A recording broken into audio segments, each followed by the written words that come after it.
Please like, subscribe and share করুন আপনাদের channel.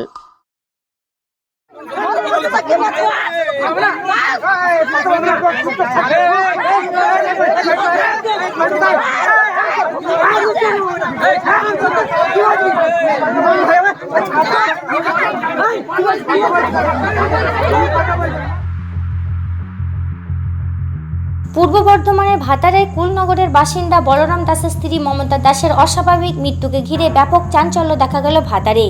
Mamata দাসের বাবার বাড়ির লোকজনেরা দাবি করেন মমতা দাস বেশ কিছুদিন ধরে অসুস্থ ছিল, তার স্বামী তাকে ভালো করে সেবা যত্ন করতেন না, উপরন্তু তার শারীরিক ও মানসিক নির্যাতন করা হতো।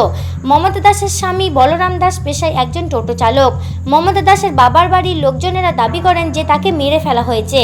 বলরাম দাসের দাদা দিলীপ দাস জানান, গতকাল তার ভাই বলরাম দাসের স্ত্রী মমতা দাস খুবই অসুস্থ হয়ে পড়ায় তাকে হাসপাতালে ভর্তি করা হয় এবং সেখানে কর্তব্যরত চিকিৎসকেরা তাকে মৃত বলে ঘোষণা করে।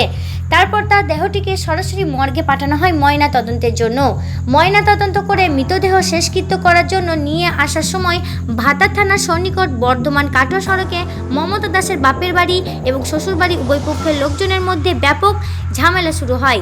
ছেলেপক্ষ দাবি করে যে মমতা দাসের মৃতদেহ কুলনগর গ্রামে নিয়ে গিয়ে দাহ করা হবে। পক্ষান্তরে মমতা দাসের বাপের বাড়ির লোকজনেরা দাবি করে নাবালক শিশুদের ভবিষ্যতের জন্য আর্থিক ক্ষতিপূরণ দিতে হবে। প্রায় এরকম শারীরিক মানসিক অত্যাচার নির্যাতন মারধর করতো, প্রায় বাড়ি চলে আসতো বাবার বাড়িতে। এখানে 2-4 দিন থাকতো, 2-1 দিন যেতে না দিয়ে চলে আসতো, দেখাবার নিয়ে চলে যেত বুঝিয়ে বাজিয়ে ভুলিয়ে বালিয়ে এরকম করে যায় থাকে আসে। একবার ওখানে গিয়ে পার্টি পঞ্চায়েত করে আমরা মীমাংসা করে খেতাম করে বললি ঠিক আছে অসুবিধা হবে না, দিয়ে এরকম করে চলতে থাকে। আমাদের একটাই ভুল আছে যেটা আমরা মিসিং ডায়েরিটা করে রাখিনি, কাজ করে রাখলে আমাদের এই দোকান দিলে হতো না। বিষ খেলে মুখে গ্যাস আসতো, একটা গায়ে কাপড় চোপড়ে গ্যাস বেরোতো।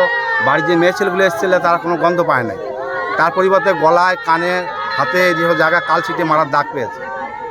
আপনাদের কি অনুমান হচ্ছে? আমাদের অনুমান যে ও মেরে দিয়েছে। গিয়ে দেখে সব হাত পয়সা খিচে গেছে, খিচে যাওয়ার পর তখন এই হাসপাতালে মুখাজিও থাকে, উনি সঙ্গে সঙ্গে এফআর করে দেয় বর্ধমান দেয়, এফআর করে দেয় বর্ধমান যেতে যেতে বর্ধমান ঢোকার আগে ডেড হয়ে যায়। সেই ডেড বডি বর্ধমান হাসপাতালে ভর্তি নেয় না, বলে ঠিক আছে তোমরা বাড়ি নিয়ে চলে যাও। বলে দিল যে আমরা এখান থেকে তাহলে ডেড বডিতে মর্গে পাঠানো হোক। আমরা হসপিটাল থেকে কি থানায় নিয়ে আসে? না, থানা বড় বড় সব গিয়েছিল। আচ্ছা, থানা বড় বললে ভাতারে আমাদের থানায় রাখা দরকার নেই, সোজা মর্গে পাঠিয়ে দেওয়া হোক। আমরা যত রাতে গাড়ি একটা ভাড়া করে নিয়ে মর্গে পাঠিয়ে দেওয়া হয়।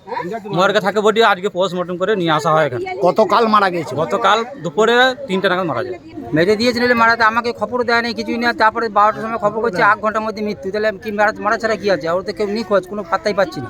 মেয়ের কোথায় বিয়ে দিয়েছিল? কুলনগর। মারা যাওয়ার খবরটা আমাকে 12টার সময় খবর দিচ্ছে, আমাকে দেয় নাই, আমার মেয়েকে দেয়। মেয়েরা আমাকে ব্যাক সাইড করে আমাকে খবর দেয়। তারপরে এসে ফোনে পাই, ফোনে আমার এসে পেতো না। তারপরে আমি এসে খুঁজে পাইনি, হসপিটালে পাইনি, বুধে বাড়িতে গেছি, বাড়ি গিয়ে বর্ধমান গেছি, বর্ধমানে পৌঁছায় না। মাঝ রাস্তায় দাঁড় করে থেকে মারা মৃত্যু নিয়ে গেছে অবস্থায়। আপনারা এসে কি দেখলেন? আমরা হসপিটালে ভর্তি করেছিল না, ভর্তি করে দেখি না, আমরা দেখেছি এসে মৃত্যু দেখেছি। তারপরে দেখছি আমার জিনে ছিল। আপনারা মৃত্যু দেখলেন, হসপিটালে নিয়ে গিয়েছিল? হ্যাঁ, হসপিটালে নিয়ে গিয়েছিল। ভাতা থেকে সঞ্জয় মণ্ডল এবং আব্দুল হানিফের রিপোর্ট, 7 দিন সংবাদ।